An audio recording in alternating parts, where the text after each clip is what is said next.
The book of First Chronicles was penned at a pivotal moment in Israel's history. The once mighty kingdom lay in ruins, its people scattered after the Babylonian exile. Their beloved city, Jerusalem, was a shadow of its former glory, and the magnificent temple, the dwelling place of God, was reduced to rubble. It was a time of profound discouragement and uncertainty. Into this atmosphere of despair, the chronicler, likely Ezra, delivered a powerful message of hope rooted in God's unwavering faithfulness. First, Chronicles was not merely a dry recounting of names from the distant past. It was a lifeline to a people yearning for identity and restoration. The book served as a powerful reminder that even in the darkest of times, God remained faithful to his covenant promises. By tracing the lineage of Israel from Adam to the return from exile, the chronicler emphasized God's enduring presence and guiding hand throughout their history. He reminded them of their noble heritage, their connection to Abraham, the father of their faith, and their special status as God's chosen people. This genealogical record was not merely a historical account. It was a call to remember to repent and to return to the God who had never forsaken them. It was a beacon of hope, signaling a future brighter than their present circumstances. First Chronicles chapter 1 begins with a sweeping panorama of history, tracing humanity's lineage from Adam to Abraham. Each name represents a life lived, a story told, and a link in the chain connecting humanity back to its creator. We encounter familiar figures like Noah, the righteous man who found grace in God's eyes, and Shem, through whom the line of the covenant would flow. This initial genealogy, though brief, establishes several important truths. It reminds us that all humanity shares a common ancestor in Adam, highlighting our shared origin and interconnectedness. It also underscores the reality of sin and its consequences, as generation after generation passes away, marked by the brevity of life. Yet even amidst this cycle of sin and death, we see glimpses of God's grace.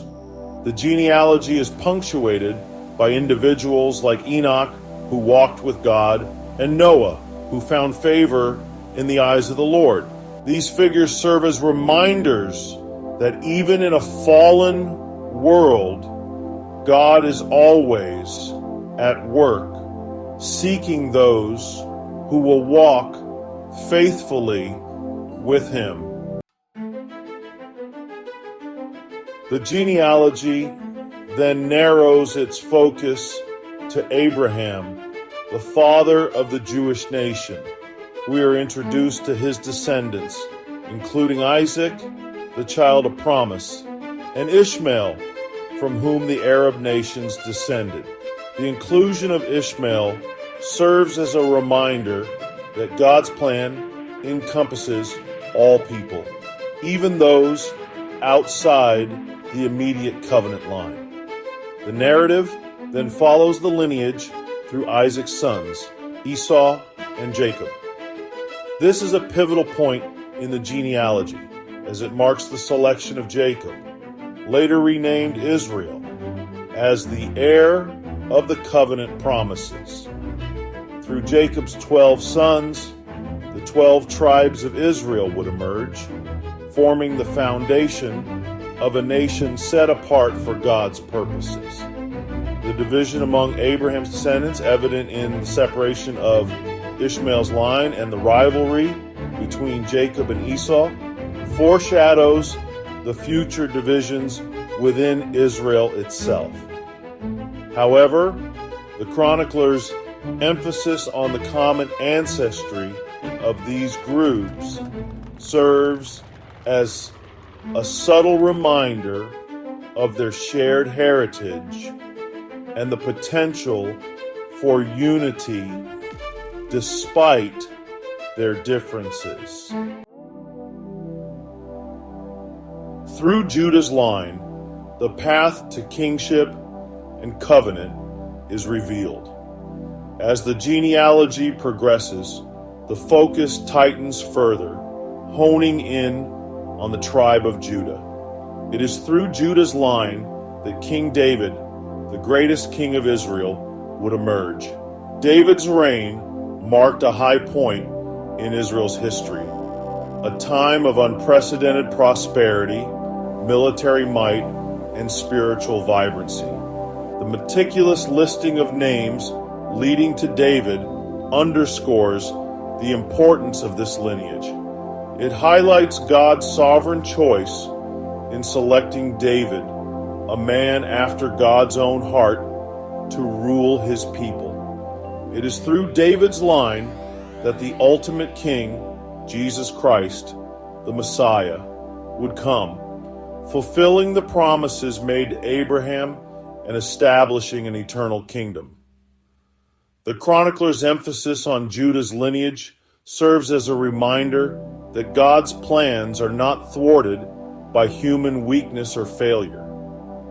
Despite the sins and shortcomings of individuals within the lineage, God remained faithful to his promise to establish a king from David's line who would rule with justice and righteousness. Beyond the names, we unveil God's faithfulness. As we delve into the seemingly endless list of names in 1 Chronicles chapter 1, it's easy to get lost in the details. However, we must remember that this genealogy is not merely about individuals. It's about God's faithfulness across generations. Each name represents a life woven into the tapestry of God's redemptive plan. The repetition of phrases like the son of and the father of underscores the continuity of God's faithfulness. He is the God of Abraham, Isaac, and Jacob. But he is also the God of their descendants, generation after generation. He remembers his covenant and remains steadfast in his love, even when his people stray from him. This emphasis on God's faithfulness is particularly significant for the original audience of 1 Chronicles. Living in the aftermath of exile, they needed reassurance that God had not abandoned them. This genealogy served as a powerful reminder that God's love for his people is not contingent on their circumstances or their faithfulness. It is an unbreakable covenant rooted in his unchanging character.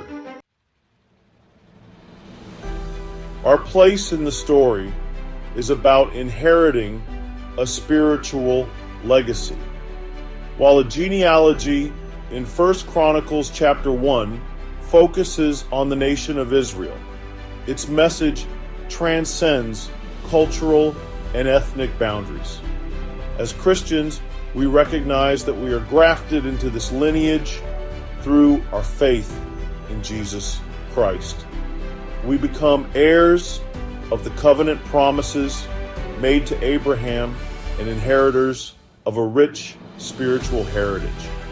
Just as the Israelites drew strength and encouragement from remembering their ancestors, we too can find inspiration by reflecting on the lives of those who have gone before us.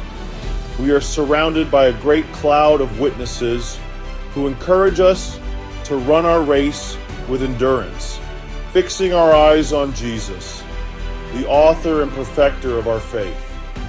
This understanding of our spiritual heritage should shape our identity and influence our actions.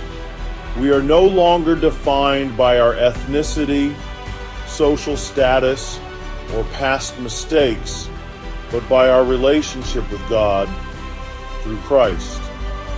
We are part of a new humanity, a chosen people, a royal priesthood, called to proclaim the praises of Him who called us out of darkness into His marvelous light.